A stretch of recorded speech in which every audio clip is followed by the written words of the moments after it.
Hello, true art believers. Welcome to my YouTube channel where I make videos of acrylic pour paintings, live stream drawing videos, and have interviews with artists internationally around the world. Before I start, make sure to smash it hard, that subscribe button and hit the notifications bell. Without further ado, I would like to introduce to you the master of the hour, oil painter extraordinaire, and reigning painter king of Old North St. Louis, chancellor of badassery, Doug Weaver. Thank you and enjoy the show.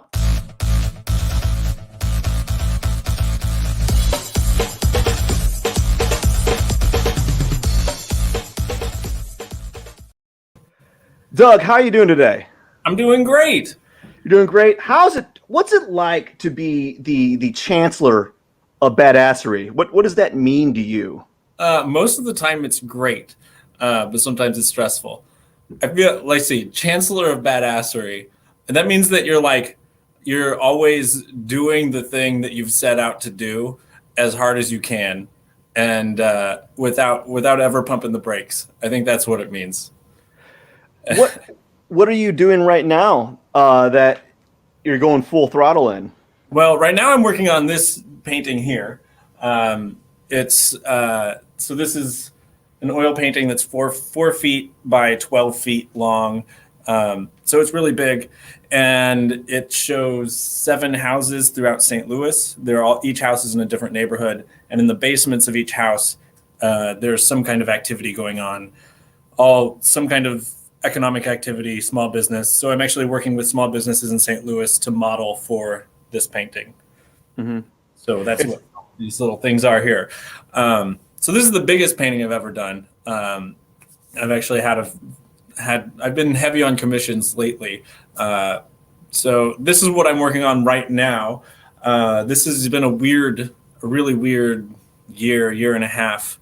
In 2019, I had 3 solo shows in St. Louis. And so since we've been back in St. Louis since 2015, and since then we've been fostering teenagers, and I had a son. He's 4 years old. So I'm balancing all of these things. So I'm working on this right now and then thinking about what I'm going to do after this. So I just got a jeweler's bench, so I'm going to be doing some jewelry soon. And then, yeah, just making art as often as I can. So, Doug, how do you balance your art life with your work life with your family life? How do you do all those 3 things? Because like you have your work life, you're a professor, right? You have your life, right? Your family life, and then you have your art life, and they're all separate, right? How do you navigate through all that? What do you do? I feel like this last year, the separation between all of those different tasks has kind of melted away a little bit. I feel like things aren't nearly as separate as they usually are, which is kind of the point of this. Like, so much of this kind of activity, so much of our work that we do just in every sector is moving out of offices, out of galleries, out of spaces, and into your own home. I've been live streaming a lot lately. So like usually my wife would go to work, my son would go to school, and I would paint. And then on like 2 to 3 days a week, I'm going and I'm teaching, and I have that balance. Like while they're gone, I'm doing this. But this year has been totally different, where my wife is teaching middle school English on the first floor. My son is on the 3rd floor having online preschool, and I'm down here live streaming my college courses or painting. Often my son comes down here with me, and he paints and draws while I paint. He kept invading my art streams, so sometimes he just joins me. So he has a space set up down here so that if I'm painting, he wants to be painting too. So I feel like a lot of that has all kind of melted together into this weird, like, always going and trying to be a dad at the same time that I'm painting. And that, I mean, it's stressful. it's like going and going and going without a break. But it sometimes, yeah, I mean, I just have to find a way to fit it in. So every day looks a little different. On days that Finley goes to school and my wife goes to school, some days I'm here alone and I can't waste any time. I have to, like, as soon as I take my son to school, as soon as I get home, I have to be painting from the time I get home until I have to go and pick him up. Streaming has really helped with that, because if there are people that watch regularly. I stream on Twitch. The people that watch regularly expect me to be there. And if someone's watching me, I tend to stay more on task. Otherwise, I'll be bouncing from one project to another and don't get things done quick enough. So it is a weird balancing act that sometimes gets a little bit muddy now. There's some days that my wife teaches from home while I'm here painting, and we're figuring it out. So when she has a break, usually on those days, we at lunch we have lunch together. I mean, it's upstairs, and we usually play a game of chess at lunch every Wednesday, and then I come back down. She goes back to streaming. So it is a weird balance, and sometimes it's not as separate. I don't know if I want it to be separate, honestly. I think I like having my son be a part of my art making, because you can see on this painting here, all of this down here is his drawings. So while I'm painting up here, he's drawing down here. Sometimes he gets up into the space I'm painting in, but that's okay. Sometimes I'll let him, on the spaces that I know I'm going to paint over, I'll let him just kind of paint in there. So a lot of times it's doing all of it at the same time. So, do you feel that as Finley has gotten older, it's become a little bit easier because he's more autonomous? He's able to do things alongside instead of you having to watch over your child, right? Yeah. Well, when he was born, it was easy because babies don't do anything. When you could just sit them in the little thing and bounce them with your foot while you're working, like they don't. But that age of like 1 to like 2.5, 3 are much needier. And that's fine. I didn't get as much done in that time, but yeah. That's focusing all of your attention on your kid. That's like, yeah. which is awesome. I love having him around, but now, yeah, he has gotten more independent. With COVID, since he's home all the time, he needs our attention a lot more because he's not getting much interaction with other kids. Mm-hmm. So it can be a little bit harder when he really wants all of your attention all the time. But that's where, like, he makes more art than I do. I last year went and I bought those like half-gallon tub, the big half-gallon pump paints, the acrylic paints from Blick, and the giant canvas packs. And I think he's probably gone through 8 or 9 sketchbooks since the pandemic started. We got him a big thing of markers, and he'll fill a sketchbook in a week. I know, right? Oh, man. I'm looking to get a page in a week.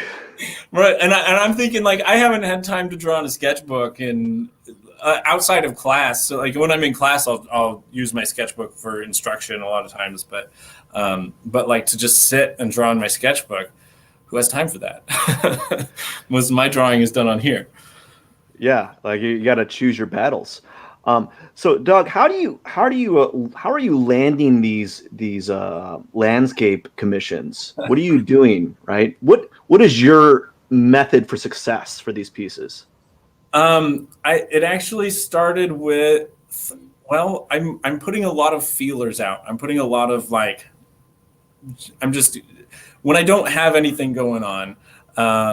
I have been reviewing grants for the Regional Arts Commission. I've done that a few times, and writing grants and just talking to people that I know that are writing grants and looking over their grants and reviewing and just before they submit them. So I've been looking at a lot of grants, and that's always nice. Reviewing grants is really cool because they have the Regional Arts Commission that gives out a lot of money, not this year, but usually they give out a lot of money to artists in St. Louis.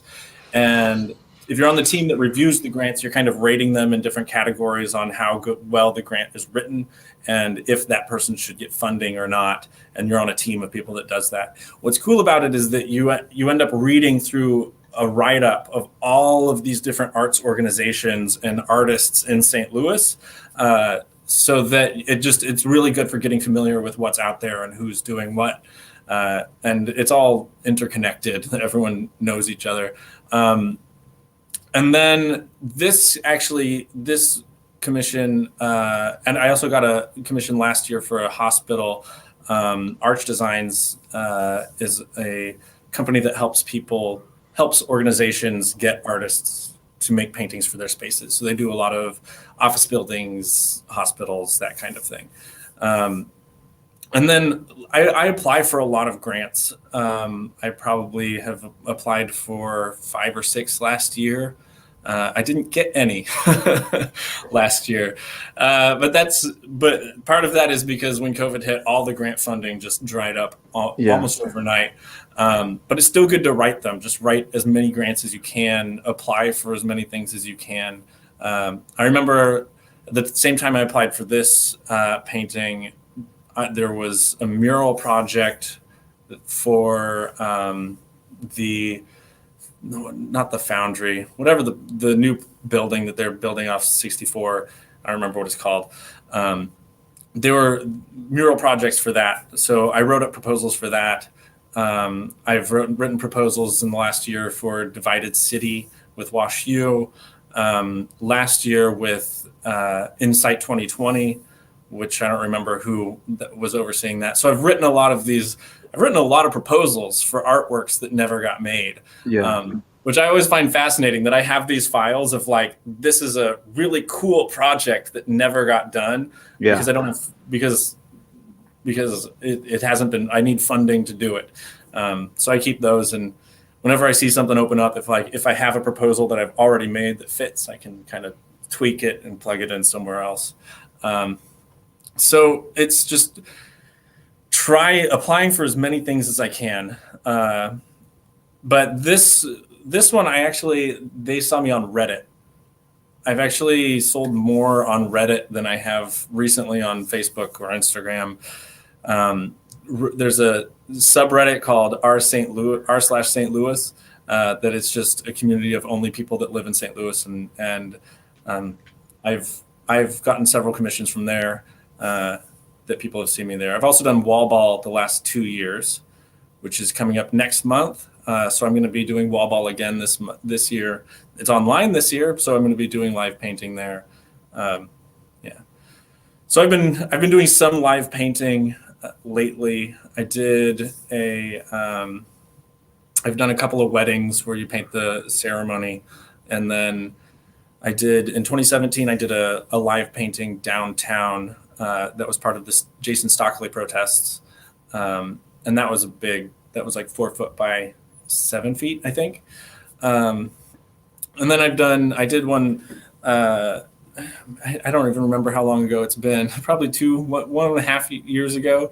I did a live painting event where I painted on Facebook. I painted a portrait while I interviewed Rasheen Aldridge, who at that point was my committeeman. Now he is our state rep. So that was fun. That was cool. I painted a picture of Bruce Franks as well. And he made it into sweatpants, which I love it. So yeah, I mean, just I think I'm applying for a lot of things that I have no idea if I'm going to get them or not. I have no idea if I have time to do them, but I'm just going to apply for them anyway, because not having enough time to get your projects done that you're getting paid for isn't the worst problem. You can when you're getting paid for a painting, you find the time to do it. Of course. Yeah. So your pieces, have been gradually getting larger as I've kind of noticed that trend. Is that true, or is that just because is it out of necessity, or you just want to keep testing your the scale of your work? I don't know. I don't know if that's true. Well, yeah, I have had paintings get larger. It depends on what it's for. If you're doing something in public, if you're doing a public painting thing, that your goal is to have people notice what you're doing, having it be really big. People always want to look at big paintings. Yeah. I've been doing a lot of small, because when I was in the Peace Corps, I was in the Peace Corps in Rwanda from 2013 to 2015. I was there for 27 months, and I did one painting a month, and those were 9 inches by 11 inches. So I did 27 of these little paintings. And so when I got back, I had a show of those, and I have gradually gotten bigger from those, because when I got back, I'm like, this was the largest size that I had done in 2 years. Yeah. So when I got back, I'm like, I want to do some bigger pieces. So I did some like more, a little bit bigger than what most people put on their wall, like the 3 foot by 4 foot size. And I had a show that I did 10 paintings that represented 10 nonprofits in St. Louis. And that one I did get a grant for through the Regional Arts Commission. So those were 10 paintings. Each one represented a nonprofit organization, and I donated each painting to a volunteer at the respective organization. The grant was only for $3,000, so I got $300 a painting.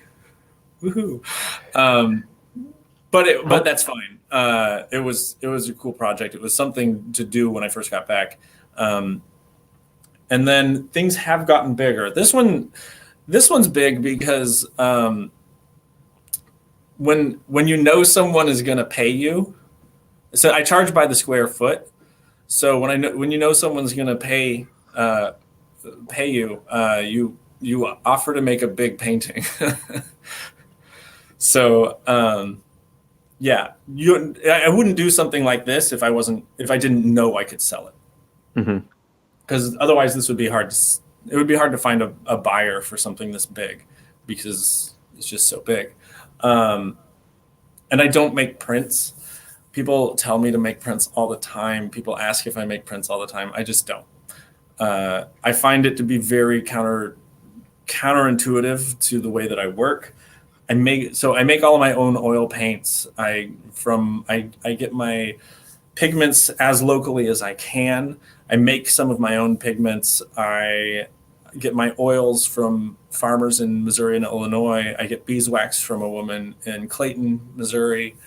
And then grind my own paints by hand. It seems very strange to go to all this work that it's like I spent 3 years growing a plant to harvest its roots, to make a dye, to make into a pigment, to grind into an oil paint, to paint on my picture, to then photograph it and print it out and sell the prints. That seems weird to me, so I don't do it. So, yeah. What's like the hardest color to make by hand, like that you've encountered so far? Or is the process the same? The process is mostly the same some things are really easy. Like verdigris is really easy. It's green. It's made from copper. You make a patina on the copper that's green. You scrape it off, and then you can make that into paint. Some things, organic pigments, laked pigments, which is a dye that you make into a paint, those are harder because you have to use chemistry. But I have a lot of pigments that I don't produce the pigments myself. Those paints are pretty much all the same. The blue, ultramarine blue tends to separate a little bit more, so I use beeswax as an emulsifier. The beeswax sticks to the pigment and the oil, even though the oil and pigment don't like to stick together, so it kind of holds everything together. But most of it, the process is the same. I've had some things that are really frustrating, like woad it has indigo, the dye indigo, and you can make that into a pigment. It's a beautiful blue pigment. I spent probably a month making it, and going from the plant to the leaves to a pigment. And I did this last year, and then I made it into an oil paint. I painted with it. It looked great. I loved what I painted. I came back a week later, and all of that blue just turned to white. It all completely dissolved. It was like I painted nothing on there. Wow. And I'm like, where did it go? And I'm like, well, this is a problem. So I'm racking my brain what happened. That particular pigment reacts with oxygen, and the pigment itself actually shrinks in size when it comes in contact with oxygen. And since for an acrylic paint, it would be different. Acrylic, the oxygen comes out when it dries. Oil paint oxidizes, it takes in oxygen as it dries. So as the oil paint dries, it dissolves indigo. So, sometimes you spend a lot of time on something for it to be a total disaster, but you learn. So I'm going to do it again. I have some woad growing. I'm going to do it again, make some watercolors this time. Okay. So, yeah. How does it feel to be maybe, I don't know if about like nationwide, but maybe regionally the greenest artist around, or one of the greenest? Would you call that? What would you call that? Is it being green as an artist, or is there another? What would you phrase it? Being green. I would say, I have a very, very low carbon emissions for my paints. That would be true. Yeah. Because I am growing it myself, but the funny thing is that wasn't even my goal going into it. Yeah. I just like it. It's kind of like, I paint as a profession, but this whole paint making and experimenting process is like a weird hobby, that I just really enjoy the process. I really enjoy even some of my recipes come from Pliny the Elder. These are like thousands of years ago. Someone made this recipe that I'm using and following to make paint. And I think that's just really cool. I think it's fun. Historically, I do these as demos for my students. They always find it interesting. But then, yeah, the after effect is that my paints are more environmentally friendly than everyone else's. They're not shipped overseas. I know where everything comes from. Yeah. But it makes sense. It makes sense that it would be, because if I'm using a recipe that is over 1,000 years old, well, 1,000 years ago, carbon emissions weren't a big concern. They weren't a concern at all. It's like, this is pre-industrialized paint making. Mm-hmm. So I do plan to, I think that's a cool added benefit. And I do plan to, in the next couple of years, I'm going to lease a city lot and start a larger dye garden, because I started growing at the community garden in Old North, mm-hmm. and kind of outgrown my plot. And I have a feeling that I'm going to start making the other gardeners angry with my plants, trying to keep them in my plot. I need my own garden. So, and once I have a larger garden, I plan to make watercolor sets that are entirely organic and entirely grown in St. Louis. How's the process different from making oil paints to watercolor sets or watercolor paints? It's not totally different. So you're dissolving you're dissolving gum arabic into water as your medium instead of oil.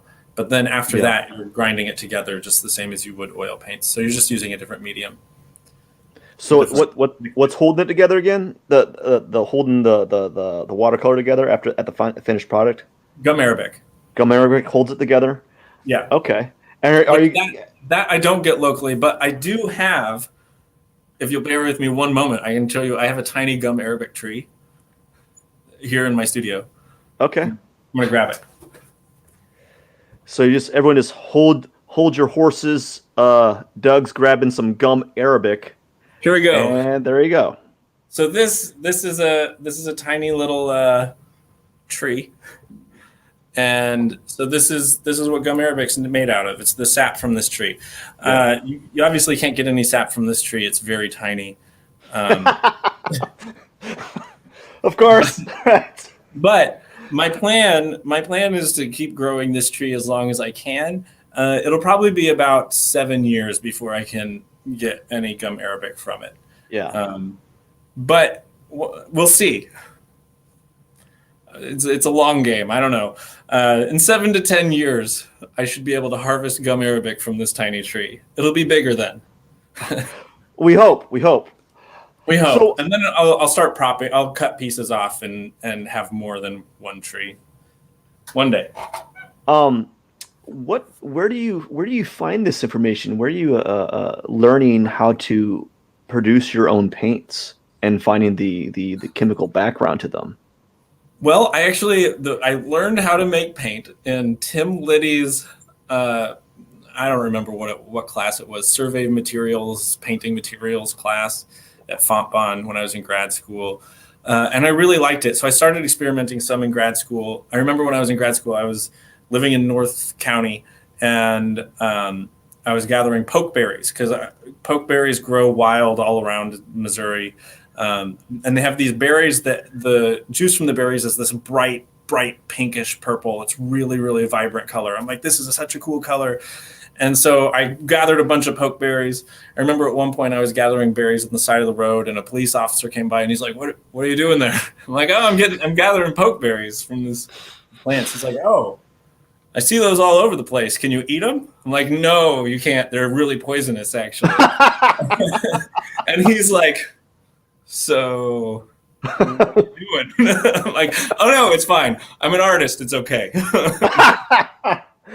He's like, "Oh, all right." So we just drove along. But then I went through the whole process. I made it into paint. It was a gorgeous color, like a nice fuchsia. Which pokeberries is the same berry that the ink for the Declaration of Independence is theorized to have been made out of, which is pretty cool.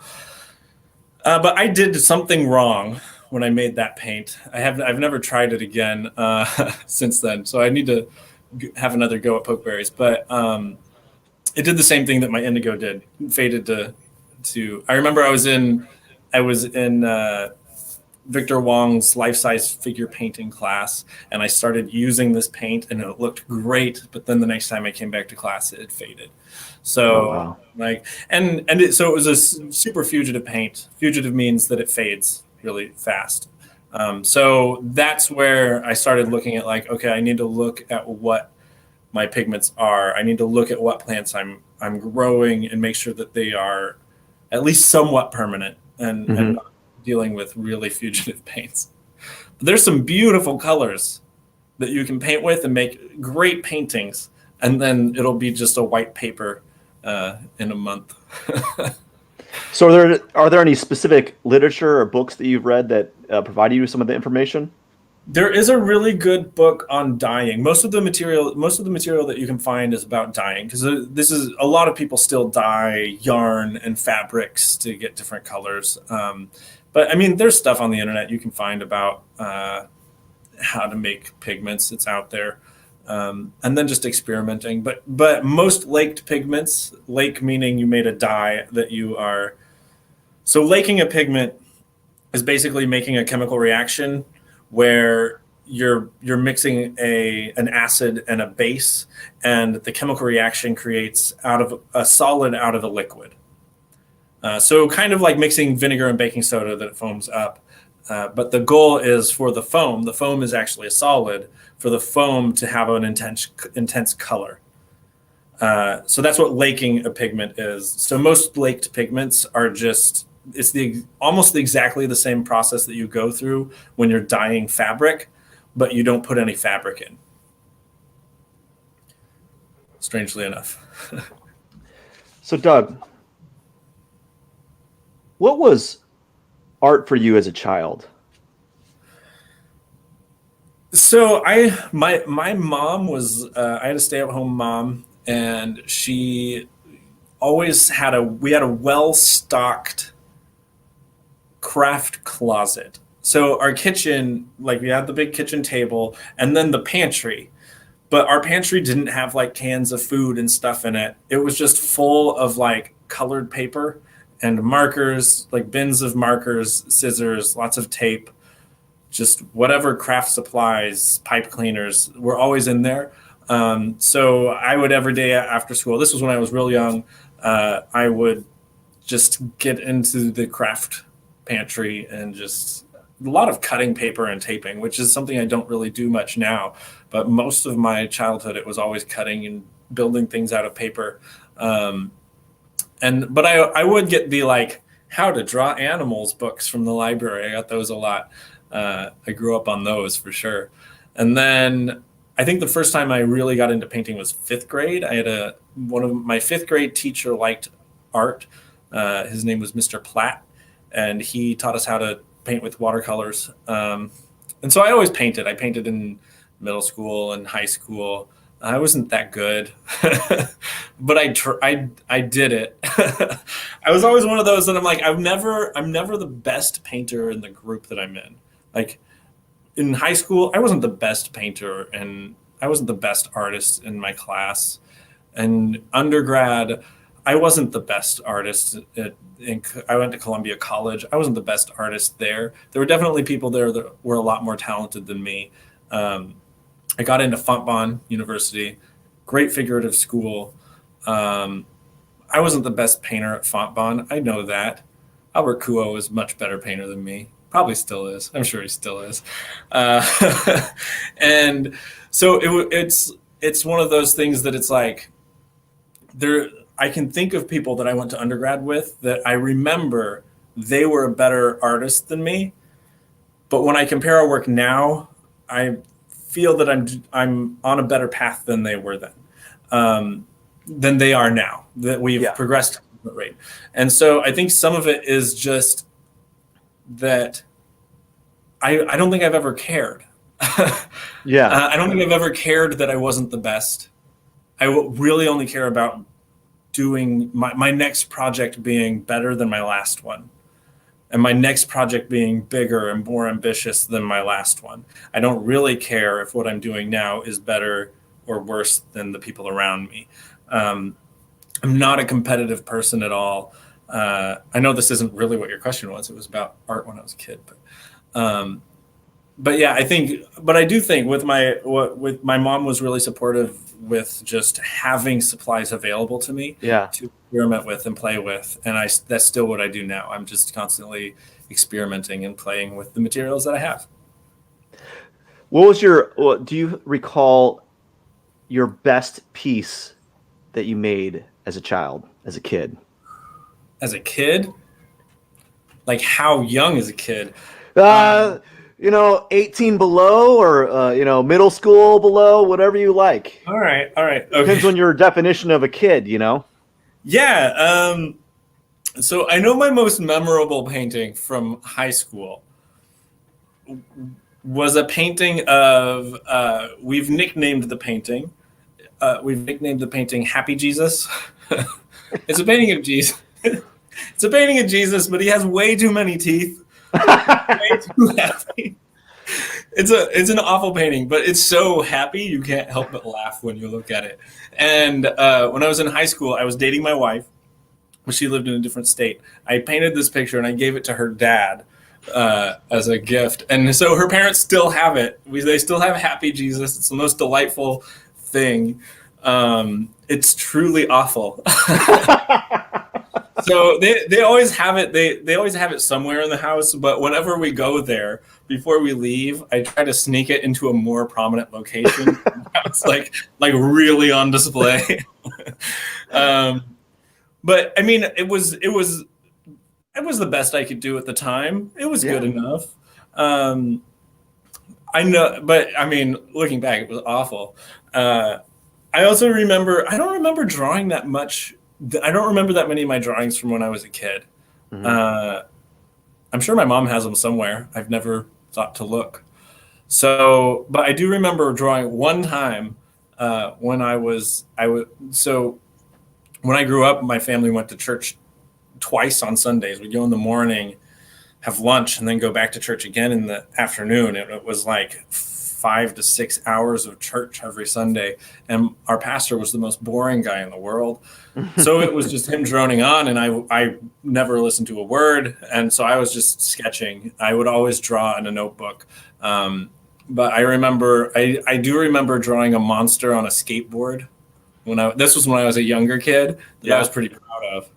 At the time, I thought it was great.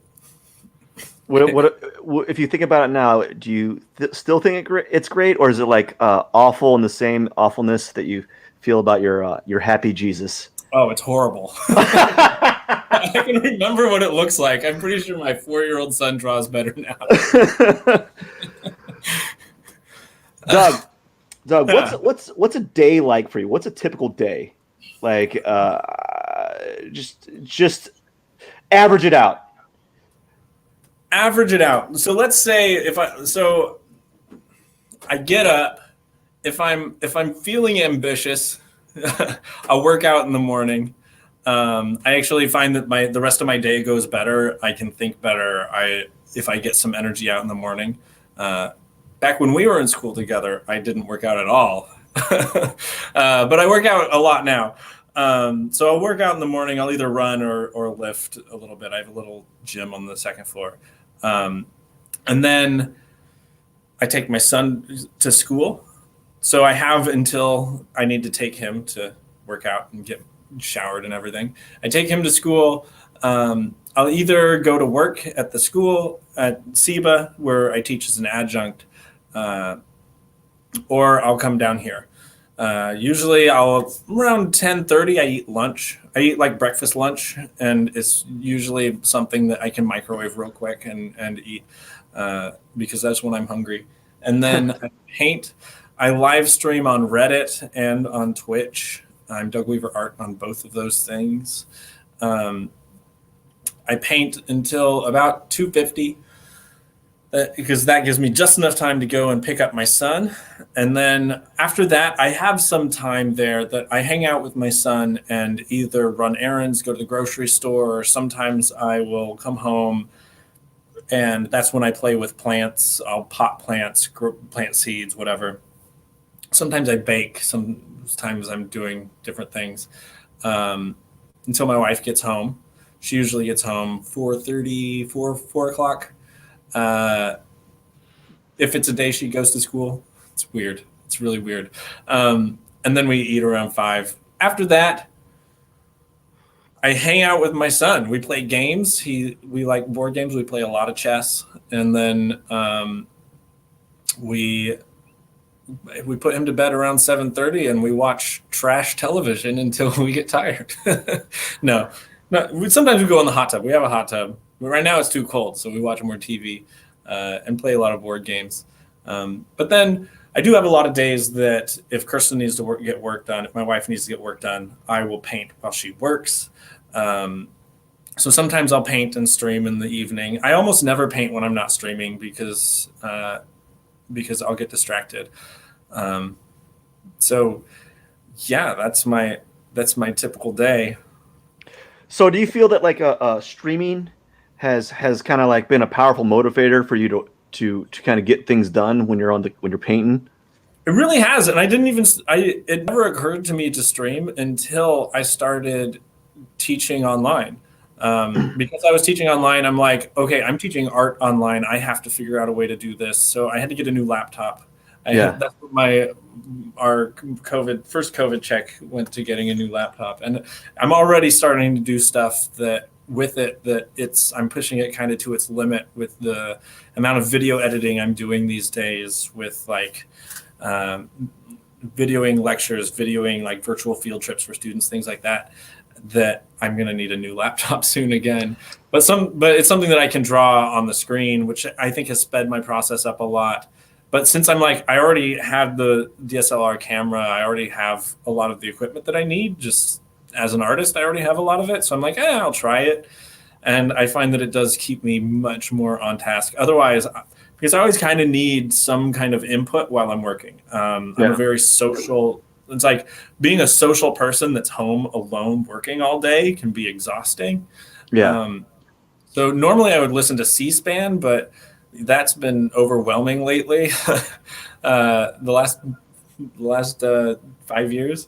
So, but normally I would listen to C-SPAN while I paint because it's something I can listen or not listen. It doesn't really matter. Yeah. But yeah, streaming has been nice that I have some kind of input. I have some kind of interaction that I can have enough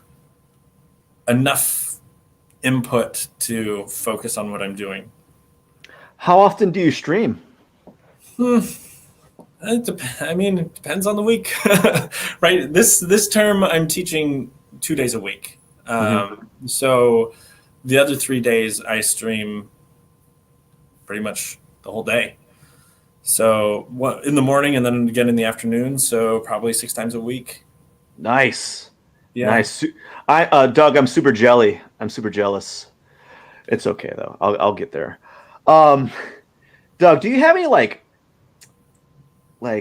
habits that you've kind of established as an artist that have helped you with your career or with anything that your day to day, something that you do almost regularly?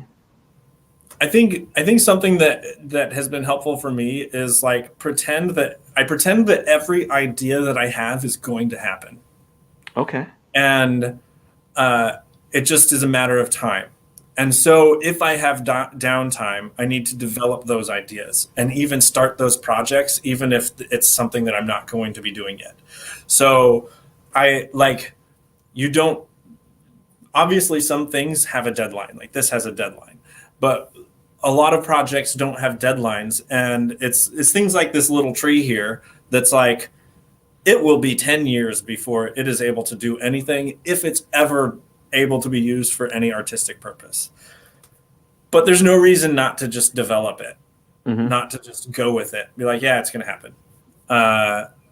So right now I'm thinking about, I submitted a proposal. I haven't heard back from them yet.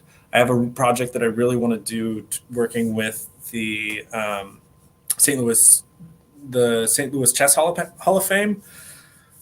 Is it ever going to happen? I don't know. I'm just going to paint the pictures. And I'm just going to do the project. And if it doesn't amount to anything, that's fine. Just keep pushing forward with it. Even if something, it's going to take years to ever develop into anything, just pretend it's all going to happen.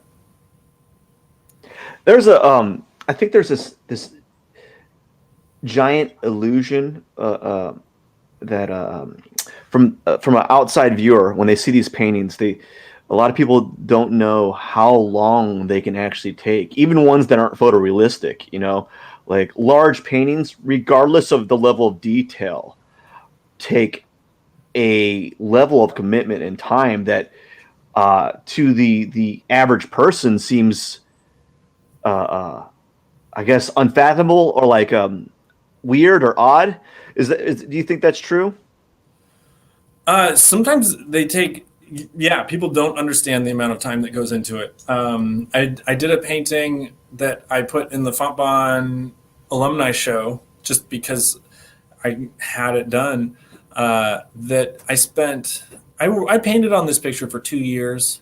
It's 12 by 18, so it's not big. And I spent over 600 hours on that painting. It's very detailed. It's of the St. Louis Cathedral Basilica. And the problem with that is that I now have a 12 by 16, I don't know, one of those. I now have this little painting that to make any money off of it, like even if I'm making $10 an hour, that makes it a $6,000 painting. Yeah. And so it's like, how am I going to get $6,000 out of this tiny painting? I'm not. I know I'm not. But it's worth making the painting because it's cool to look at, and just the challenge of doing it.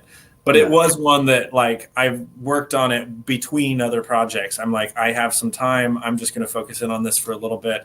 And then once I get a new project going, I would put it aside.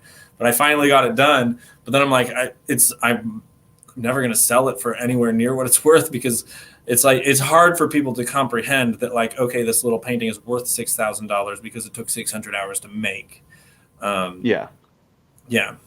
And projects like this, I think people don't think much about the steps that go into the project, that before it ever starts. Like this, because of what it's for, I needed to make sketches, pretty detailed sketches, and write-ups of the concept, a budget for how much the materials are going to cost. I have to figure out how to get this there because I can't actually take this up the stairs. It's too big. So it's just stretched on 2x4s, and then I'm going to have to take it off, roll it up. And so I'm going to build a stretcher that's in 3 pieces that bolts together that I can stretch it on site, which is stressful to think about the logistics of just getting it there. Because it can't go in an elevator or anything like that. Yeah. So just the amount of time that goes into the concepts of paintings that I have this all drawn out and figured out before I start painting it. And then I have to stretch this giant canvas and draw it out in charcoal. And you can see like this is started, but I still have this that I haven't sketched out in here. I have kind of a rudimentary what that basement is going to look like, but I still have those sections that are blank. And part of that is because because I'm actually using businesses that exist and photographing people's basements and people's spaces in their houses to include in this. And so it does end up, and the more people you have involved in a project, the more time it takes. So the series of paintings that I was dealing with nonprofit organizations, and I'm like, I just want to paint a picture that represents what you do. And it's just like free promotion for your nonprofit and help for volunteers. The logistics of it was finding, first of all, I want to represent volunteer organizations that are good, that volunteers are going to have something to do there. And then it's like reaching out to all of these organizations and saying, hey, can I make a painting that represents your organization? And they're like, yeah, that sounds like an awesome idea. We'll bring it up at our next board meeting. And it's like, okay, yeah, let me know how that goes. Oh, the board meeting was canceled this quarter. I'll bring it up at the next one in 3 months or 4 months, whatever. And it's like, okay, well, like the communication with people took so long that the project ended up taking a lot longer than I anticipated. And that's just because it had nothing to do with the paintings. It had like I knew what my concepts were for the paintings, but I'm like, I can't start this painting until I know that this organization will allow me to represent them and use their name. And so, but that was one of those projects that it kind of had 2 things going for it. It was a fun show. The show was at the Schlafly branch, the public library Schlafly branch in the Central West End. And the good thing about that show was, for me, was like I had meetings with probably 15 to 20 different nonprofit directors in St. Louis, which is really nice to kind of like know this organization and kind of have a face to go with that organization, what it is they do, and get a good explanation of what they do. I volunteered with a few of them. I'm actually going out Tuesday night with the St. Louis Winter Homeless Outreach, because I mean right now it's 0 degrees. Is that right? It's good. It's going to be below 0 this week for the next couple of weeks. Yeah. So that's a group that people going out every night to find people who are unhoused and get them into a safe place where they can be warm. So I'm going to be doing that Tuesday night and Thursday night this week. So. And what do? Do you is there like a set location that you take the homeless individuals so that they can have a warm place, or would it be like a safe house? What would you call it? There are shelters that are open, and there's certain shelters that open up only when it gets cold. Okay. Certain temperature. So there's a lot of places like churches that are not allowed to house people But if the temperature drops low enough, the rules change. Okay. And places that are not don't act. I can't legally be a homeless shelter. Can't legally shelter the unhoused. Can. Only when the temperature is low enough. So there are more places that open up sometimes, but there are a few locations that are usually so there's a team that goes out the street team that kind of goes out on the street looking for people, and then there's a transportation team that drives people to and from shelters. And how cold does it have to be for that to occur? 20 below 20 degrees. Below 20 degrees? Yeah. How often do you volunteer for that nonprofit? I have not done it very much. I've done it a few times, but I'm wanting to do it more this year. And some of that is because we don't have any foster kids in the home right now, so I have a little more time. So my daily routine of painting every day is kind of a newer thing, because for the past 4 years we've had teenagers in the home, and that takes so much mental energy that it's kind of like a little emergency every day, sometimes a big emergency. Which would be like, at any moment I'm painting right now, but at any moment I could have to go to the school to deal with whatever problem is happening there, or I might end up going to the hospital to deal with an even bigger problem, or who even knows? Like, there's always some kind of it takes a lot of mental and emotional energy, which is part of why we don't have any kids in the home right now. We needed a break. And a lot of that is actually to give our son a break, because when we started fostering, he was a lot younger, and we were fostering teenagers, and he liked the interaction with them, and he's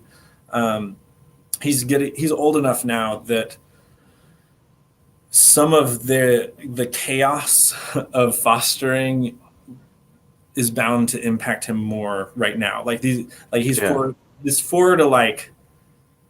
to 7. These are like really, really important developmental years. And we're like, what? I think for his mental health, his mental and emotional health, we need to focus our energy more on him right now. So yeah, we are taking a prolonged break from that. How many kids did you foster? I think 6, between the ages of 14 and 19. Mm-hmm. And we had a couple that had babies with them. So you had the teenager and then the teenager's baby, which is a complicated scenario in foster care, because the teenager is in foster care, but the baby is not. The baby is in the teenager's care. Weird. So because a baby only goes into foster care if they are neglected or abused by their parent. Their parent was neglected or abused and are in foster care, but they haven't neglected or abused their baby. So the baby is not in foster care; it's in their care. Yeah. But it's still the baby then is still living in our house. So it's an interesting dynamic. So yeah, but some of those have been short-term placements. Sometimes placements are like, okay, there's a kiddo that needs a place to stay for the night or for a week. But sometimes you're like, okay, we can take a kid for a week, but then like we actually have a lot going on, and then that week-long placement turns into like a year-long placement. And the goal with foster care is that it's always reunification, a kid going back to their biological families. That's always the goal, or should initially be the goal. And we have seen that happen. We've also seen it go other ways. It's a mixed bag. And every placement is different. Every placement has its own challenges, but for the most part, really, it's fun. Teenagers, like, life is so exciting when you're a teenager. It's also devastating. Emotion levels are so high. So, but like, teenagers are already, they're either extremely excited or completely devastated. and it can change from one day to the next. Yeah. But it's fun. The kids are really smart. They're tough, and they're figuring it out. Do you have any plans to do more fostering in the future, like after Finley turns 7 or 8 or 9 or 10? Or we don't know yet. I mean, our plan is probably we don't know if we're going to go back to fostering teenagers at that point. We're thinking possibly when he starts to get a little older, fostering kids that are younger than him, so that we're more in that birth order range. But we don't know. We don't know. A lot of that's going to depend on how he's doing developmentally, how we're doing, what's going on at the time. Because there is that element of like in everything that you do, like if you are completely burning yourself out, which we have a tendency to do sometimes, if you're completely burning yourself out, then you're actually hurting people more than you're helping them, and you're hurting yourself, and so that's not a good place to be. So I don't know. We'll see. So, Doug, how do you start outside of the politics of your paintings, right? How do you typically start your painting? Like, what are the process outside of like communicating with committees and talking with nonprofits and all that stuff that is involved that is out of your control? How do you start your artwork? How do I start it? Usually it starts with sketchbooks.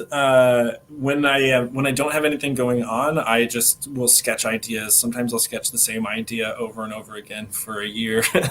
Like you have this idea that rattles around in your head and you're just like, I can't shake this. I'm just going to make a sketch. And then like maybe a month later, make another sketch. And then maybe a month later, go make another sketch. And then when I finally have the time to work on something new, I'll look through all those sketches and be like, I like this part of this one. I like this part of this one.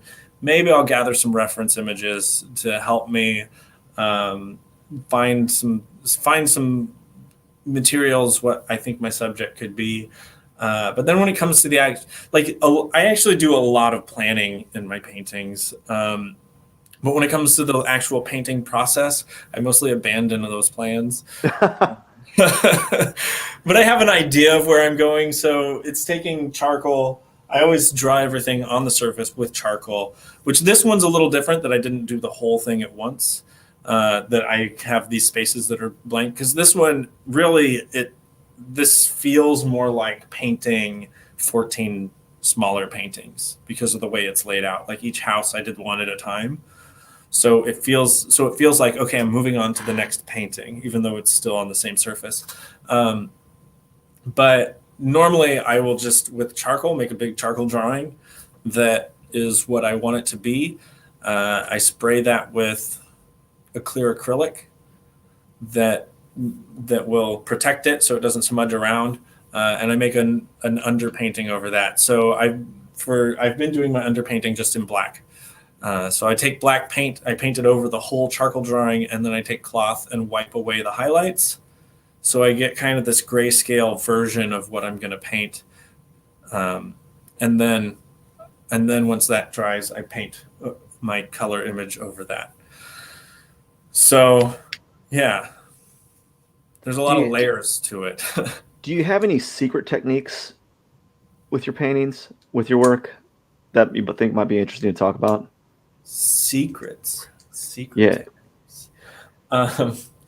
Well, I think sometimes, it depends on what the painting is. Every painting is different. A lot of times sometimes I'll take a drawing that if the drawing is actually like, I spent a lot of time in this drawing, I can photograph it and project it and then just trace it onto my surface. But I think for the most part, it's piecing things together and finding something real. So I have this painting that I'm working on it's over there. It's not anywhere near done. And I love this painting. It's going to be, I can just turn the camera so you can see it. Yeah.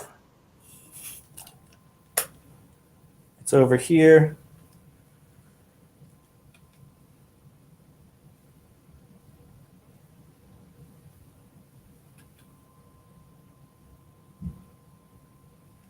So this is a painting I started a while back, and yeah, I have a long ways to go on it. Let's try to get that to stay on there. But this is a painting of a, here, I'm going to switch this back to me so you can kind of see what it looks like and what I'm talking about. And that's already with the black paint put on there, and you pulled out some of those tones. Yeah, so that's the black underpainting, and then I did pull out some of a little bit of color in the sky in the background. I started to paint it, but then, whoa, what just happened? I think you're taking pictures. There we go. No, I'm not taking pictures. I want to be able to see myself. And I can't tell if I'm in focus, but whatever. So it's yeah, so that is mostly the charcoal drawing. The lions in it are charcoal, and then the grayscale paint coming out. So this is a painting of Mother Earth. Okay. And she's surrounded by plants and animals. Most of them are Missouri natives. They're all plants and animals that are endangered due to climate change. And I have a second painting that's facing the other way, so we're not going to worry about it. But it's the same image, but she is emaciated. In this one, she's pregnant. This is the same image, but she's all emaciated. The baby is born, but is dead. And all of the plants and animals are dead in the second one. It's the exact same image, but everything is dead. So it's super dark and creepy. That is dark. But the second image is going to be an AR filter, an Instagram filter, that when you look at it through an Instagram story, it will show you the second image in your phone.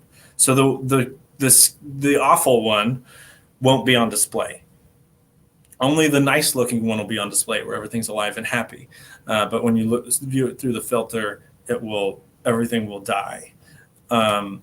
So that's a project I've been wanting to do for a long time, and I started it, but then I got this commission, so it's just sitting. Yeah. But I will go back to it. But this was one that I just kind of drew it on there. I drew Mother Earth on there, and then I'm like, okay, what should go around her? The plants are arranged to kind of spell Eve behind her, so it kind of has that Eve concept. It's not obvious enough that you would even notice if you didn't know. But then the tree behind her is frankincense tree, which is a significant in Christianity is a significant tree, but it's a tree that its environment is almost it's struggling as a species. Yeah. And so I did just kind of look up, okay, what are the most endangered animals in the world due to climate change? One of them is a rodent in there, but it's actually already extinct. It's the first animal to go extinct due to climate change. It's a mouse in South Africa. And then the Arctic fox is in there. But then there's some that are the rest are Missouri natives. And so I just kind of kept drawing on it until I kind of have a good idea of where everything goes. There's still spaces. I don't know what they're going to look like, but I'll figure that out when I paint it. But then I'm like, okay, all of these are going to be dead. Like the snake is a masaga, which is a kind of rattlesnake, but I'm like, I want to see one of these. They actually have one at the St. Louis Zoo. So I can actually go and look at this cool local endangered snake. And some of the plants that are endangered, they're all native. So I did actually talk to the conservation department, the Missouri Conservation Department. I'm like, what's happening with these plants? Is there any way that I know it's illegal for me to own these plants because they're Missouri natives and they're endangered. Is there any way for me to have some kind of exhibit that I show this painting and also show these plants, like a live version? Is there any way to take seed from a plant that is being cultivated and have like one potted one with like a license from the conservation department or something, so that people can see these animals and like actually see the real plant. Like this is what's being lost. But there's no way. It's totally a felony offense. So What? I'm like, okay, but like, so I did talk to them like, well, what conservation is the Missouri Conservation Department doing? Like, are you cultivating any of these plants? Like this is like the Western Prairie Fringed Orchid is one of them. Like, Yeah. is anyone cultivating this in a greenhouse to reintroduce to its native environment? There's only one plant that they're actually cultivating from the endangered species list. So there's one of them, Geocarpon minimum is the name of the plant. It only grows in the Church-Glade near Joplin in Missouri.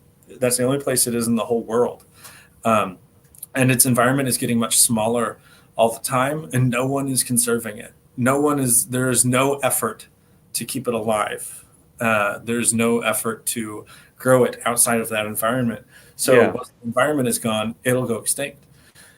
And it's illegal as an individual to cultivate it, which I find very strange. Well, I understand why. They don't want you going and stealing the plant and destroying it. I also find it strange that it's like, okay, well, can someone start growing it? Can someone start save this plant? It's very strange. But then, like, once I know, okay, this is what I'm going to paint, everywhere I go, I'm looking for something that matches. Yeah. We went for a walk and we found this bird that had gotten its foot caught in a string in a tree and died. And so it was just hanging from this tree by its foot. I know this is really morbid and weird. It was like this bird just died and was hanging there. And I'm like, I need to take pictures of this because it's the most weird looking dead. Like the position is strange. It will fit in the painting of the dead animal. Which then you end up doing weird stuff that I'm like, okay, I have this, I know I'm going to be doing this painting of a dead Arctic fox. They're all white. And so one time over the summer, we went for a walk and there was a cat that had been run over and it was a white cat. And I'm like, that looks really gnarly. It looks gross. That's exactly what I'm looking for. That'd be a great reference. But I'm like, but I'm going to look like such a freak taking pictures of this cat, this dead cat. And it's like, it's not quite positioned the way I want it to. So I went and got a snow shovel and I'm like scooping up this cat and like propping it up on the curb to be at a good angle so I can take a picture of it. One of the neighbors came out and they're just like, what's that guy doing? It's okay, I'm an artist. just getting some reference photos here. Just I found it like this, right? But it's a great reference photo, and so I have it all sketched out. It looks great. You know, I find it weird that you can't, like these conservation departments, you can't grow these plants on your own. I understand like the animals, because a lot of them people will breed them for nefarious things. You know, they do it for like evil stuff, but for plants, like what benefit does a person get from growing one, outside of its native environment, I don't know. Part of it is that, part of it is plant people that collect rare plants will pay a lot of money for a rare plant. Okay. And so they don't want there to be a market for a plant that is endangered, because then people will start stealing it because they just want the money. So that's when you get into where, okay, people that have my wife loves plants. We have I think we have somewhere around 200 indoor plants in our house right now. Wow. Does your house have really clean, fresh air?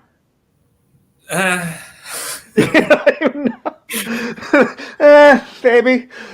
It's got lots of plants. I don't know. I don't think it does that much to the air. But we have all these plants, and it's once you have all these plants, you're like, okay, when I go to the plant store, the plants that they have are all plants I already have.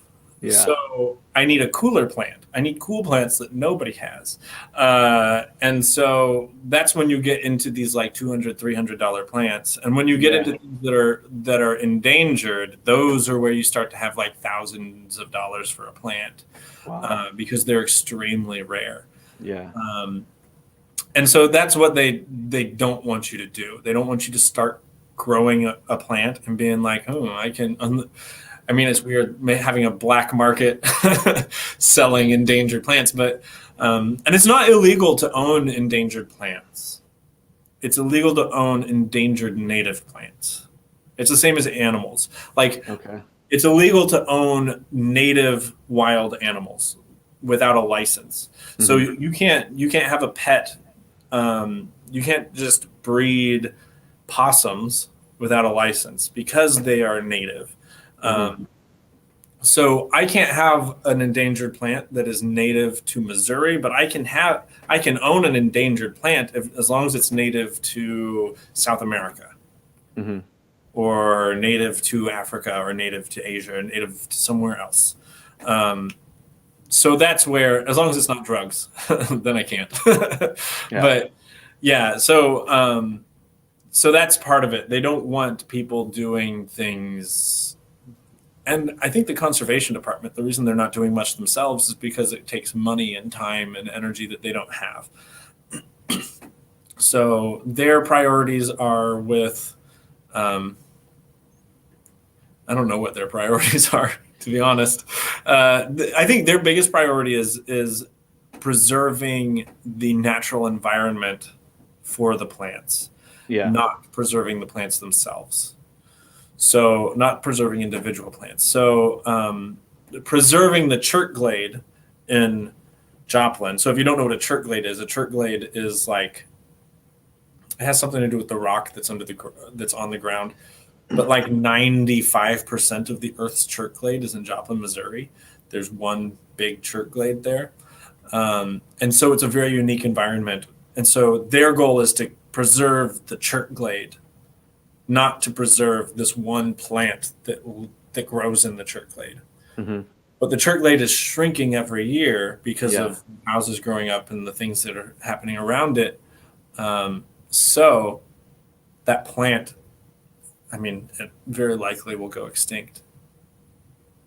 And you can't do anything about it. Not legally. Oh no. Well, Doug, you need to sell your paintings for millions of dollars. Set up a trust that's gonna gather interest. The interest will be used to set up a preservation for a chert glade. No, if I could sell paintings for millions of dollars, which I can't, but if Why not? I mean, if anybody out there wants to buy paintings for millions of dollars, great. But I would love to. I think it would be really cool to set up a collaboration with the conservation department and the Missouri Botanical Gardens to build some greenhouses to specifically mimic the environments of our most endangered local plants and cultivate them and then return them to their natural colonies. So, because some of these, they're like, okay, there's a colony here that's about 1,000 plants. Obviously, you don't want to dig any of those up, but if you can get to where, if you could work with the Department of the Conservation Department and Botanical Gardens, because the Botanical Gardens would be able to get the correct licenses. As an individual, you can't. To collect seed, cultivate the seed, which is what you need to do to preserve biodiversity anyway, and then reintroduce those plants. That could work. But who has time for that? If I had millions, I would have time. I don't know who has time for that. Doug, what advice can you give to other artists? I would say, I think the most important thing that I have learned over the last, let's say, 7 years is get connected with people, build relationships, inside and outside of the art world. And so I think some of that is just like learning how to write about your work, the things that you don't learn by painting, the things that I didn't learn in grad school are things like how to write a proposal, how to budget for a large project, how to approach people about a project, how to maintain relationships of people that you're collaborating with, how to just be confident enough to put yourself out there, like, and even with things like this, to say, this is what I'm going to do. This is how long it's going to take. This is how much it's going to cost. When this is the biggest painting I've ever done. So I'm making assumptions about myself. I am assuming I can finish this project in this time frame. Like just being able to talk about it and being able to put yourself out there, knowing most of the things you apply for, most of the jobs you apply for, most of the projects you propose are never going to happen. But just do it anyway. Do it anyway, because sometimes it's not even a matter of getting a project. Sometimes it's like, okay, I submitted this proposal to this organization. So I submit a proposal to the World Chess Hall of Fame, and they say no. That sucks, because I put a lot of work into the proposal. They haven't said no. They've said, well, think about it, which is usually no. It's a lot of work. It's a lot of work. But one of the things you have to look at is St. Louis is a small city. I mean, it's a decent sized city, but as far as the people that you interact with in the art world, it's pretty small. That sometimes it's just a matter of the person who runs the organization seeing the proposal, or the curator at that museum seeing the proposal, or some of the curatorial staff that have one of the curators at the World Chess Hall of Fame has their own gallery on Cherokee that they manage and run. So sometimes it doesn't even matter if you get the project. You are submitting sample images of your work to people that are more connected than you. And what's going to happen is the next time you submit a proposal, they're going to be like, oh, that's that guy. That's that person that I remember seeing their work here. I remember seeing their work there. And so even if the only proposals that aren't worth making are the ones that you don't finish, like, because I've had those too, where I start to make a proposal and then I realize there's no way I'm going to get this. Like I'll look up an organization and be like, who got this grant last year? And I look at them and I'm like, they've had a fellowship in New York and like work shown in Russia, and they're doing all this stuff. They have their doctorate, PhD. I'm like, the caliber of artists they're looking for is far beyond where I'm at. So I'm like, I'm halfway done with the proposal. I'm like, it's not worth it. I'm not going to do it. And now when I actually like think about it, I'm like, I should do the proposal. Always do the proposal. If nothing else, it's good practice. And hey, they might love it. They might just go for it, or it's just getting your work in front of people's eyes. It takes a lot of time though, which I've actually being able to do a lot of my sketches digitally has sped things up. Because I know I had a painting last year that I did a full mock-up, like a whole painting as an example, like as a mock-up of the larger painting that I was selling. I'm like, well, that's a painting I don't get paid for. I still have it. And so it's like, it was just an example that like being able to do those mock-ups digitally, or being able to even just sketch something where I don't have to photograph it and then email it to myself and then Photoshop it and then make sure it's the right file size and then send it. Being able to just go into Photoshop, sketch something and just save it and send it is so much faster. I've had that with clients too. It's so much faster to be able to do some digital sketches. So networking, to kind of break it down, in its barest form. Yeah, networking sounds like it sucks. Like, Yeah. because because it's not like, because when you think about like, oh, what is it they say? It's not touching shoulders, brushing elbows. Is that what it is? Going to fancy things and like hoity-toiting around. I can't stand that. I, Yeah. I hate the like inauthentic, like, I don't know, like the cocktail party business meeting thing. Yeah. I don't like that at all. Yeah. It's really just finding your people, finding where you do connect, and finding the things you love, and being really passionate about your own work will sell it.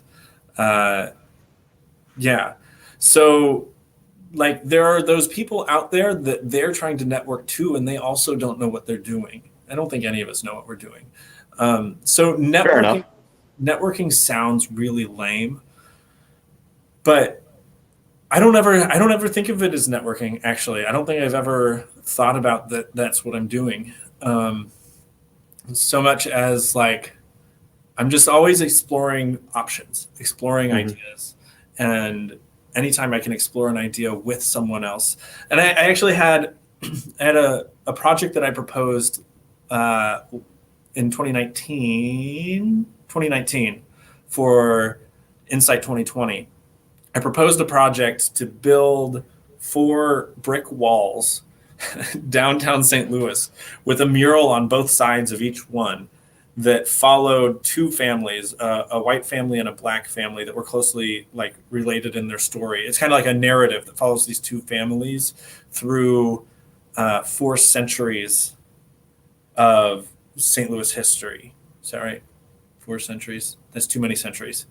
4 time periods, 4 generations of St. Louis history, and it was to show how each of those families was impacted by policies, by banking and lending policies that happened during that generation. And when I had the idea to do this project, I thought it would be really cool. I really want to have something that is interactive. So to be more educational about what those lending practices were and what those policies were that were in place and how they are still impacting St. Louis socioeconomically.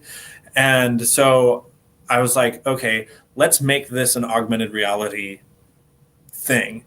So I reached out to a person that works for Show Me Virtual in St. Louis and talked to them about, okay, I want to make this interactive. I want to have AR filters in it. And then I reached out to a friend of mine. His name's Javen Solomon. He's a graphic designer. Being like, I want Javen to make animations that are kind of infographic animations to go with these murals, and Show Me Virtual would to help him develop these into augmented reality experiences. So very involved project.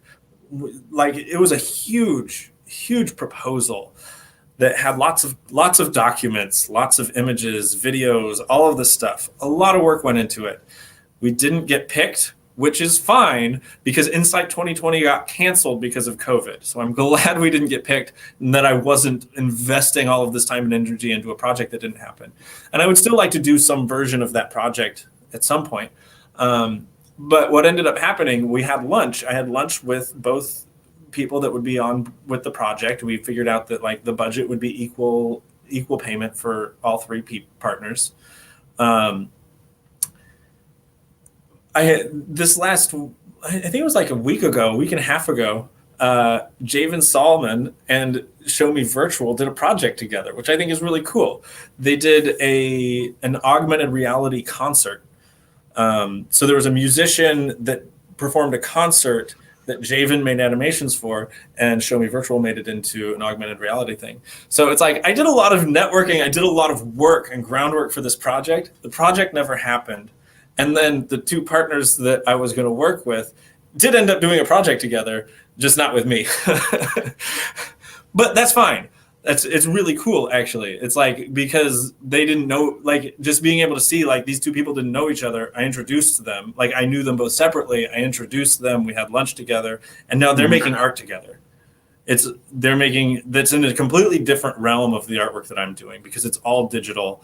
And so I think that's really cool sometimes. And I feel like that's great when artists can collaborate and can kind of, I mean, you meet other artists and you meet people doing cool things and you work with them. Sometimes you don't, but it's like, it's kind of trying to push the art world as a culture forward to something.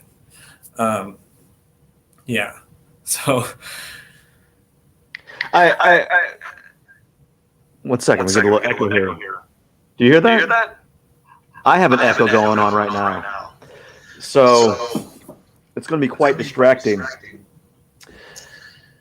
I was about to say that having a network is very powerful, right? And like, as you stated out there, like you wouldn't be able to, like those two individuals would not have known each other, and they wouldn't have started that new, like 1 second.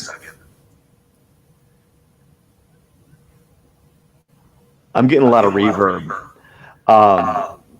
It's happening in my headphones right now, Doug. So it's not you, it's me. Sorry. It's really distracting, actually. So, oh my gosh, it's ridiculous. I'm gonna put these headphones back on when you start talking. So what I was saying, Doug, is that the power of the network is it's a very strong thing to have. Yeah.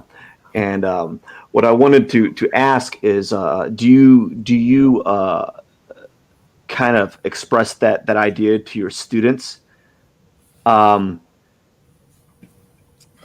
networking? Because I always tell, when I'm teaching class, I'm like, listen, get the names of everyone that you are in class with, all of them, like their phone number, their email address, the social media platform. Just connect, right? Because you never know what they're going to be doing. I mean, your peer there might be doing like graphic design work, or might be building sets or whatever, or might be decide that they don't want to do art and to become a doctor, and they have an office that might need artwork, and they might contact you because they know of your work. And I get like mixed results. It's a mixed bag. Sometimes they'll be like, yeah, whatever. You don't know what you're talking about. Like, no, it's something I wish I had done. Like, all the networking that it happened was more organic and not like with purpose, right? You know. So what are your thoughts on that? well, I think I do. Well, let's see. It depends. It depends on who the students are and what the class is and what their goals are. I do try to connect students with people that are more in line with what they're doing. That it's like trying to remind them that they're not like in this isolated sphere. That people, it's so easy to connect with people now. And I actually have shown quite a few students your work that are going more towards digital illustration and digital painting. And yeah, I think that sometimes it's just a matter of like, if you find someone that you really like, if you find someone that's on a path that you would enjoy, if you find someone that like inspires you, just reach out to them. Because people think of artists as these unreachable people sometimes. I think sometimes you think about the people that you admire as being so much better than you that they don't have time for you. Yeah. Or that they don't care that you exist. But in reality, most of the time, artists, designers, people in the creative world, they just kind of like interacting with other creative people. So like, if you really admire an artist, just send them an email, tell them that, and say, hey, like, if they live in the same town as you, it'd be like, just say like, hey, you want to grab a beer sometime? You want to grab coffee? I love to hang out, or just chat or connect sometime. Most people, if you contact them and say, hey, I'm a fellow artist, I love what you're doing, you want to get coffee? Most of the time they're going to say yes. If they don't, then whatever. Yeah. It doesn't matter. They may or may not remember your name a year later. Yeah. You might have someone that just doesn't want to have anything to do with it. You reach out to them and you're like, hey, I really like your work. I'd love to meet you. I'd love to just, chew the fat. And if they don't give you the time of day, whatever, it doesn't matter. What you might end up happening is like a year or 2 years down the road, when you're actually producing more and your work is getting more noticed, they might talk to you. They might reach out to you, be like, hey, you want to collaborate? And that's always weird, because then you have that moment of like, oh yeah, you don't remember that time I reached out to you. But yeah, artists are approachable people. And so like, I think we spend so much time alone in our studios, just like staring at a screen, or staring at a canvas, staring at a surface. Yeah. That sometimes it can be good to just like get on your schedule on Friday at 2:00. I'm meeting blank person for some coffee, just to get yourself out of the house, get yourself out of the studio.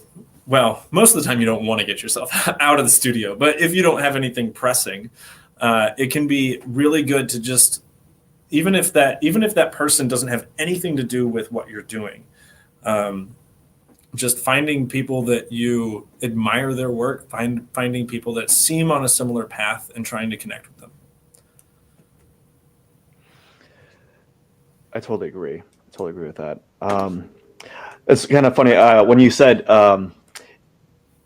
just get out of the studio. I'm having trouble getting into the studio. So I have like the opposite of that problem. So actually, it's really inspiring when I'm talking to all these artists and they talk about their artwork, and hearing you talk about your story, hearing you talk about what you're doing, like it gets me pondering, slowly moving back to going into painting again, because I've been kind of, as we were talking about before we started this YouTube or this podcast. What would you call it? Like this live stream, right? We were talking about art shows and how like it sucks the life out of you. And like I was telling you, like I did one, and I was like, oh man, I'm beat. It's like I'm beat up with doing those art shows. And you did 2 of them last year, wasn't it? I did. So what ended up happening is I had this series of 10 paintings. I'm looking for a place to have this show. I knew I wanted it to be centrally located in St. Louis, so that people from different neighborhoods, so it would be easily accessible from people from around. So that's why I ended up in the Central West End. Mm-hmm. But I was looking for a place to have the show. I applied to have that show at Third Degree Glass Factory, and they responded and said, yes, you can have a show, but not that one. Any other show? They said if you wanted to have a show of cityscapes, we would show that. And I'm like, oh, absolutely, sure. Done. So I ended up having these 2 shows that were overlapping. That one show was cityscapes, one was the nonprofit organizations. The cityscapes opened like 2 weeks before the other, and they overlapped. And then the gallery that I had at the library where I had the nonprofit show, they were like, do you want to have another show? And so I was like, well, I have all these cityscapes. How about that? And they're like, sure. So I ended up showing the cityscapes twice. But that was already done because I was just taking them down from this gallery, putting them up at the end. Yeah. But man, that was stressful. because not last summer. Last summer, time is weird right now. So that was in 2019. And so it was that summer we had a newer foster kid with us, a teenager. My wife lived in Atlanta over the summer because she was doing training for Teach for America. And so I was just powering through, just like I ran myself ragged that summer because I was working to get the show done. I was single parenting a 3-year-old and a teenager, and then I drove to Atlanta and back with kids. I think 3 times that summer. It was a full summer. That sounds like intense. But I did have some of the time that, like, during the summer, since I wasn't teaching, so I was like full-time painting and parenting. And when my wife isn't here, I paint a lot. You think? I do. When if she like goes to her family's for the weekend or whatever, and I don't go, I paint. I paint a ton. But a lot of times, and so that summer it was like when she's in Atlanta, I'm not working during the day. When the kids go to bed, I can paint till 3 a.m. and then just be really sleepy during the day. But that is what I tend to do. Like when I'm home alone, I don't think I would do very well as a single guy. I'd have to figure something out because if my wife's not here, I'm not going to cook for myself. I'm just going to like chug energy drinks, eat microwave burritos, and I'm going to stop sleeping and just be a disaster. A disaster that paints a lot. So it's a trade-off. So sometimes my wife will go to her parents' house, and there's been a few times that I'm like, I really need to get some painting done. I'm just going to stay behind. And I'm exhausted by the time she gets back because from the time she leaves to the time she gets back, I'm painting. But that's not sustainable. So what do you do like for a break? What's your like me time? You know, like a hobby or something that gets you away and out. Like we're talking full stop, out, like your own thing, not like, oh, I spend time with my family or I do this or that. Like what is solely for you? What do you do for yourself? What do I do for myself? I don't know.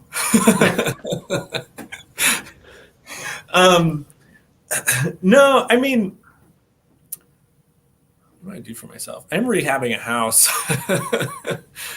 But we have another house that we bought. It was like, we bought it a couple of years ago it was like $6,000. And when I don't have projects going, like right now, I don't have any breaks. I don't have any time because if I have time, I'm doing this. Yeah, of course. It's a big painting. It's a lot of work. I have so much to get done. But then once this is done, I'll get back over to the rehab. Right now it's too cold anyway. But I find physical labor to be very freeing because it's a good way to get my mind to slow down. So let's see. Last summer, I put in a pond in the backyard. I built some stairs. We rehabbed the bathroom. I find that kind of work to be totally different than this, because this is so tiny, detailed stuff. Like sometimes you just want to take a sledgehammer and smash a wall. So having the rehab means I can do that.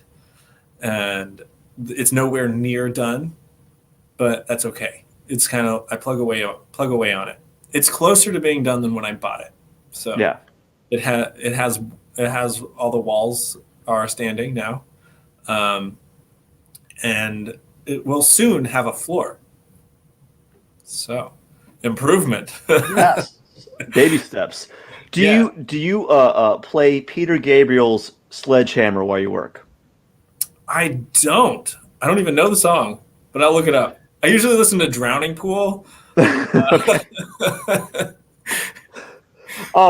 Doug, do you have any like dream projects? Like what are some of the things that you've been pondering for the past few years? Like or something that is so outlandishly out there that you want to do that you may or may not be able to achieve. Okay, so my dream project. Oh goodness, I don't know. I'm sure it would be something along the lines of a massive mural, massive augmented reality interactive mural. Sounds so fun. Um, Mass producing watercolors from the garden sounds like a really cool project too. Uh, so let's see, a dream, absolute dream project. Goodness. Um, I've always wanted to do a secret underground massive art show.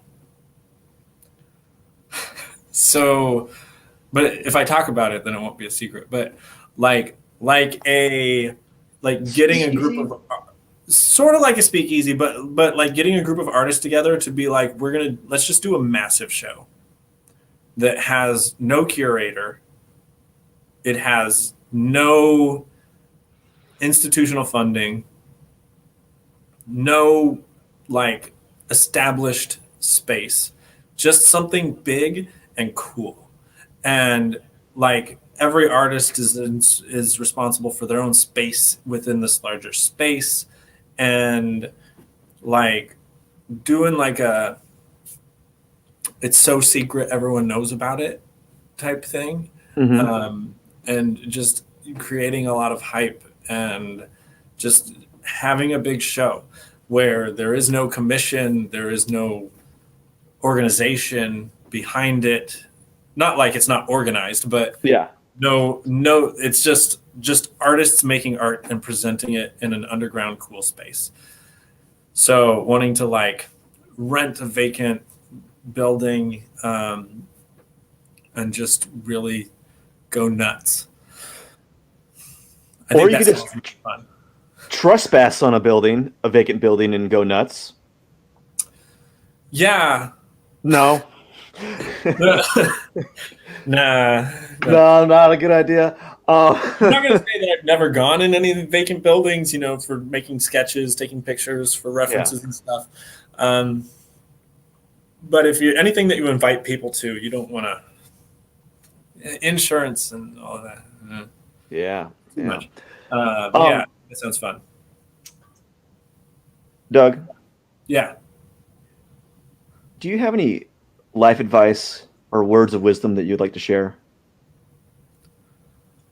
Let's see. Life advice. Um, I think uh, I think the number one thing that I'm always talking about with either kids or with students a lot is just chill. Like, Well, you are a cool guy, so don't beat yourself up about stuff. Don't feel like you're never going to make the artwork that's as perfect as you think it should be, yeah. and you're not done developing. You're never done developing, or unless if you're done developing, then the rest of your life is lame. So just like being fine with being where you are right now, and no, like nothing is precious. Nothing is that important. I know that sounds weird to say that, like, oh, don't take your life seriously. But I think sometimes we take life so seriously that we feel like we're falling short of what it should be. Mm-hmm. And there is no should be. There's no standard. I see this with people with their art, with parenting, with being a spouse, being a child, just any interaction that you have I feel like we all feel like imposters. Yeah. We all feel like my art is not as good as people think it is. I'm not as good of an artist as people think I am. My work's like, I feel like we all feel like a fraud a little bit. So instead of being like, I feel like I am cheating people, I feel like I am fraudulent, being like, trying to shift your mind to being like, I'm getting away with it. Like, I'm pulling off being an imposter.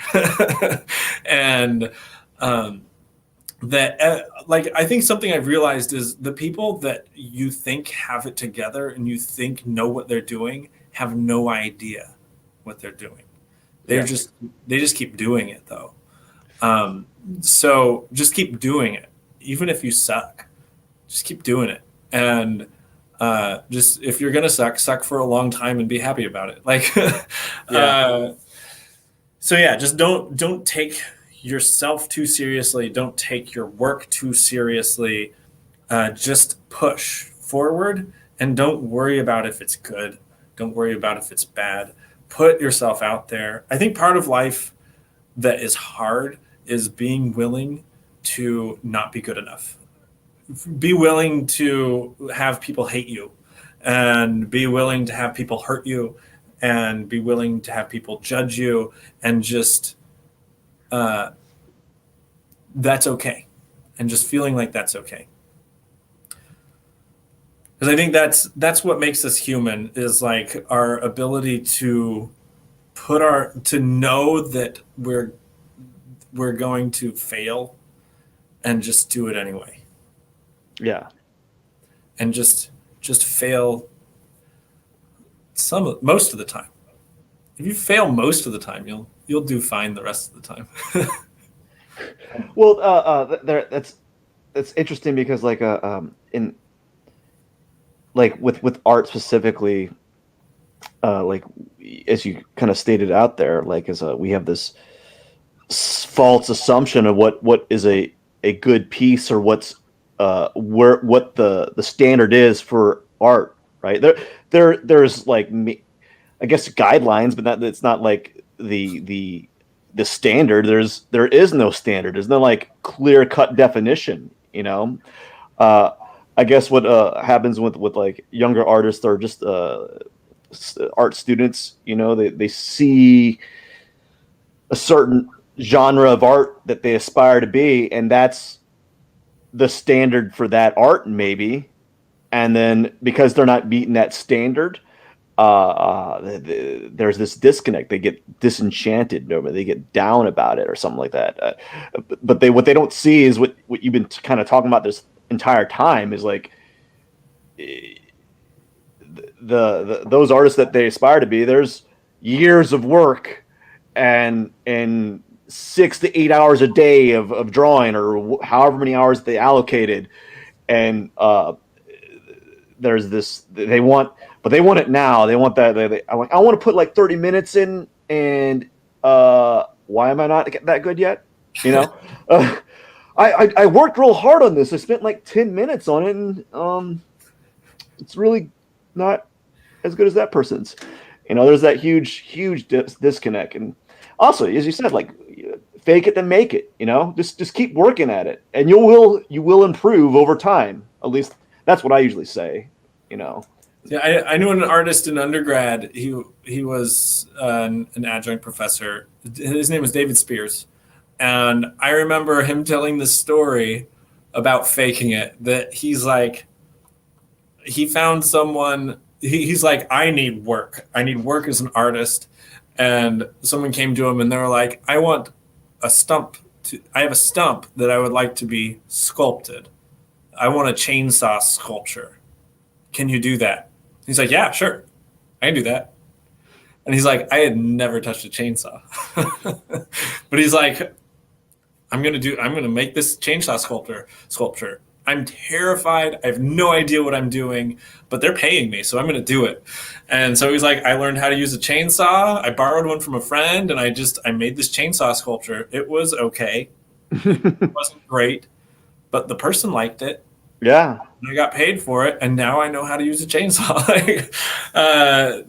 Like it's okay to not know what you're doing. Um, so I have recently gotten into doing some wedding painting, live painting at weddings, and it's stressful. I can Uh, only imagine. yeah, because you want it to look perfect because it's a wedding.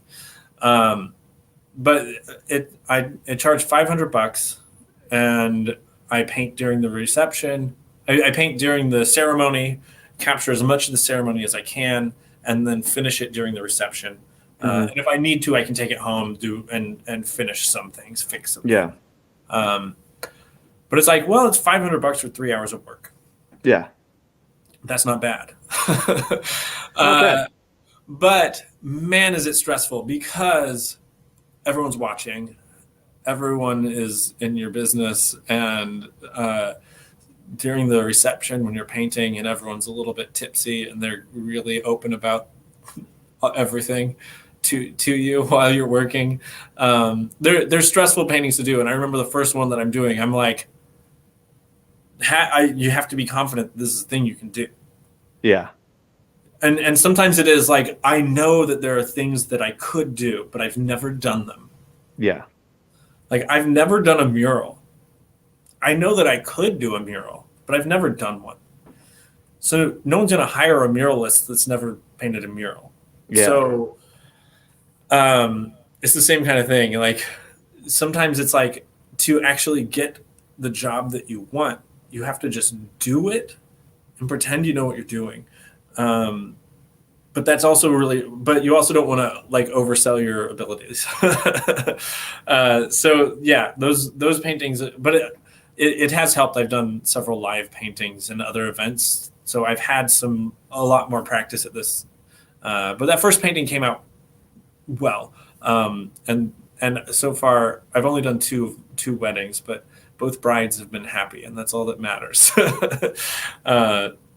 The last one I did, they had 14 people in their wedding party, and that was a mess to paint. But yeah, so it's knowing how to sell yourself when sometimes, like, it's weird being confident that you can do a skill that you've never done. Mm-hmm. That is something that is hard, but if you don't, then you'll never do it. Yeah. I mean, I guess, how would you even, because some things you can't practice, you just have to do them. Yeah, like as you said, where are you going to get in a situation that you have 20 to 30 feet of wall space to make a mural, without being thrusted into that opportunity? There's not very few people just like, I have all these walls that I can paint and make a mural. I guess you could, in theory, if you wanted to, you can do a mural in your bedroom and use it, right? Yeah. You can make your own, you could make you can put yourself in a position to get experience, right? But then you're gonna have to paint over that, right? Unless you want to keep it like that. Maybe you might have like you want to draw like a children's train set flying through the air, and there's all kinds of pop cultures all around. I don't know, but you're not going to get in those situations naturally or as organically as that without just kind of, as you stated, you kind of have to fake it a little bit and fib. Say, as you said, you can do one, but you're not going to be in a position without where you can, without getting experience. You have to get that experience. Where do you get that experience, right? You just got to do it. I mean, you can help someone that does murals and help them with one that they're working on. It would be the normal way, I guess. Yeah. but if you're not looking to be just solely a mural artist, right? If you want to like do more things, right? You're like, I'm interested in doing murals, but I'm not interested in doing murals forever, you know? Well, and I'm part of me is just being really interested in increasing my capacity to create. Yeah. That's part of the reason I have this space. So my space is in my basement, and I have a pretty decent sized basement, which is nice. That I can do paintings this size.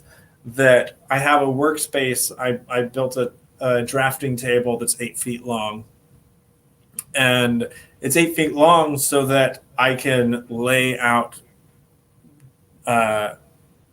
boards or papers next to each other along the 8 feet. And my reasoning for making that long was to be able to do book illustrations and being able to have multiple layouts so I can kind of see the continuity of the book. Yeah. I've never done book illustrations. I don't even know what that is like. I mean, you can do it. I know what it's like. I know what goes into it, but I've just never done it because I'm working on so many other things. But having the table is important. Having, like, when I take that step, which I plan to, I have an idea for some children's books that I want to write. We have these a character that we invented called the Huckleberry, and at night I tell my son these stories about this fictitious creature called a huckleberry that lives in the ground, and it comes out at night and helps the plants in the garden. And it does all these magical things, and it's mostly silly. So I'd like to make some books about the huckleberry. I think my son would really like them, and doing it with him. But step one, I have the space to do it. So it's just, I don't know what, I got to work on step two. It's the same with the jeweler's bench. I found a lady that shut down her jewelry business in Florida a few months ago. And she sold her entire business, all of her tools. So I bought them with half of my down payment I got for this painting went to the jeweler's bench.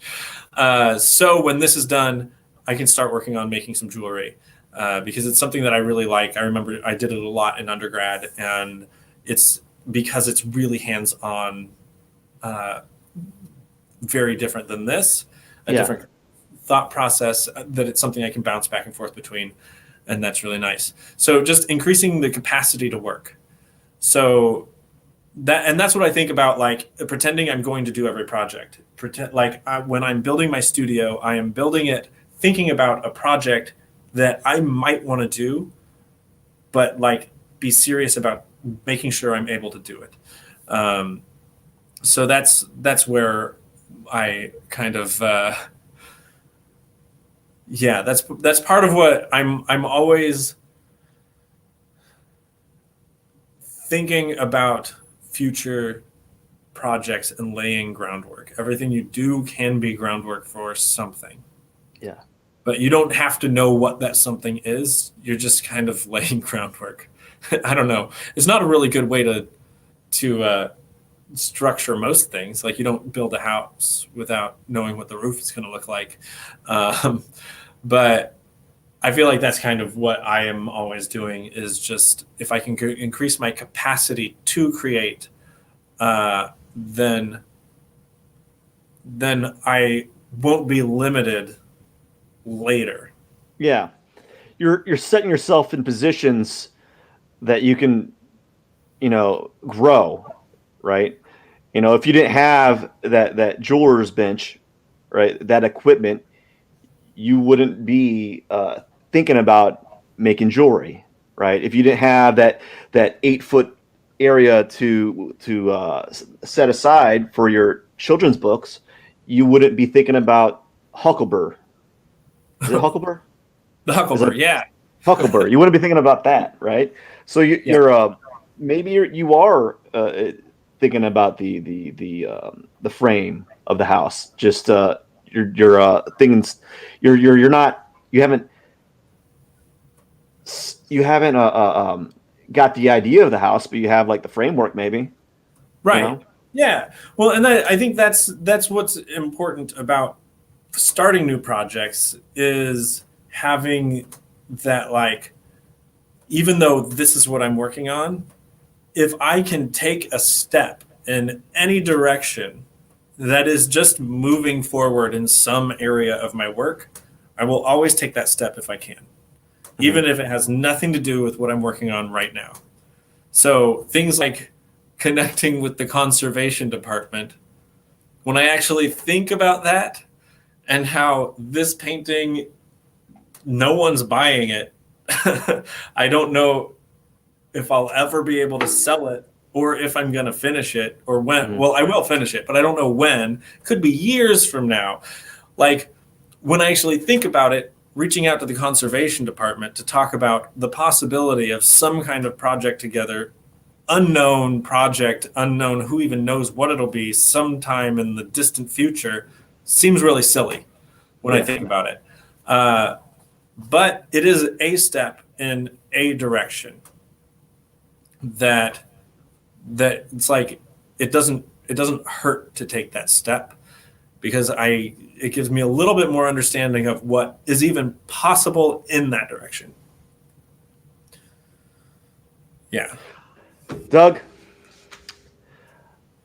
where can people find you?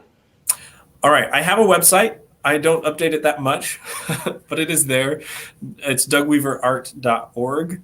I'm on Facebook, Instagram, Twitch, and Reddit, and I'm Doug Weaver Art on all of those things. My email address is dougweaverart@gmail.com. You can just Google Doug Weaver Art, and I'll be a few of those things. There'll be in like the Wikipedia, is it going to say, was it Chancellor of Badassery in there? Chancellor of Badassery. That's yes. Right. Although I think that might actually be my wife. She might be the Chancellor of Badassery. She's cool. Okay. Okay. Doug, I just want to say thank you so much for taking time to speak with me about your work. It was really a pleasure. It's been a while, and to be honest with you, it's been quite inspiring, actually. I got a lot of things I got to think about outside of what I'm doing in my own artwork, and seeing you work and hearing your story is give me some things to ponder about. So I really want to say thank you for that as well. Really appreciate it. And everyone that's watching, don't forget to subscribe. I have artist interviews every week, and hopefully for the whole year of 2021. I'm really looking forward to doing one every week. I got one set all the way up till, like, I believe April. So we're doing good. Thank you very much, everyone. Doug, it was awesome. Really appreciate it. Pierson out. All right. Bye, Doug. Thanks. That was fun. Oh, wait, wait 1 second. I got to do this little button here. Okay, I forgot. Boom.